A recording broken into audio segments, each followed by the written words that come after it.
Hi friends, welcome back to my channel. Today వచ్చేసి మనం data ఇంటర్ప్రిటేషన్లో మనకు ఇలాంటి ప్రాబ్లమ్స్ అయితే అడగడం జరుగుతుంది.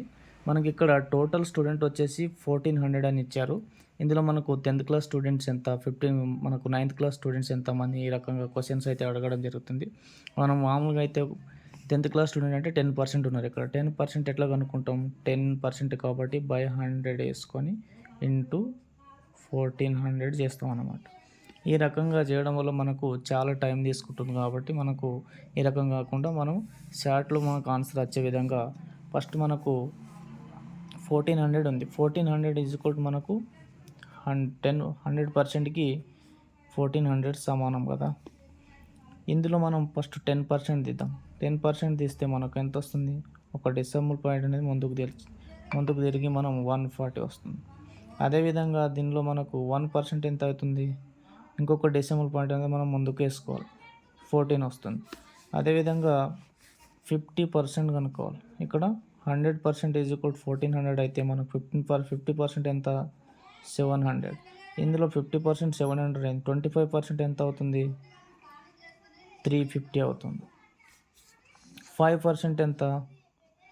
ఇక్కడ 50% ఈజ్ ఈక్వల్ 700 అయితే 5% ఎంత?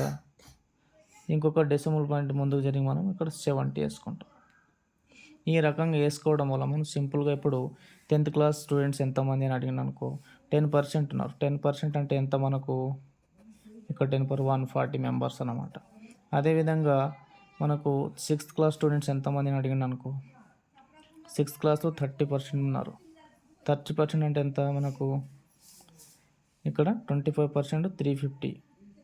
ఇట్లా వేసుకోండి. మనకు 10% కూడా 140 కదా. 140 ఇంటూ 3 వేసుకోండి. 300 34 12కు 2 420. 30% మనకు 420 వస్తుంది. అలాగే మనకు 25% అన్నాడు అనుకో, మనం ఆల్రెడీ ఇక్కడ కనుక్కున్నాం 350. అదేవిధంగా మనకు 20% అన్నాడు అనుకో, ఇక్కడ 10% కూడా ఎంత? 140 ఉంది. దానికి డబల్ చేయండి. 20% ఎంత వస్తుంది? ఇప్పుడు 140 ఎంత?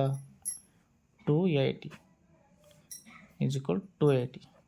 ఈ రకంగా మనము సింపుల్గా మనకు పర్సంటేజ్లు వచ్చినప్పుడు మనకు ఈ మెథడ్ ద్వారా సింపుల్గా ఆన్సర్ని కనుక్కోవచ్చు.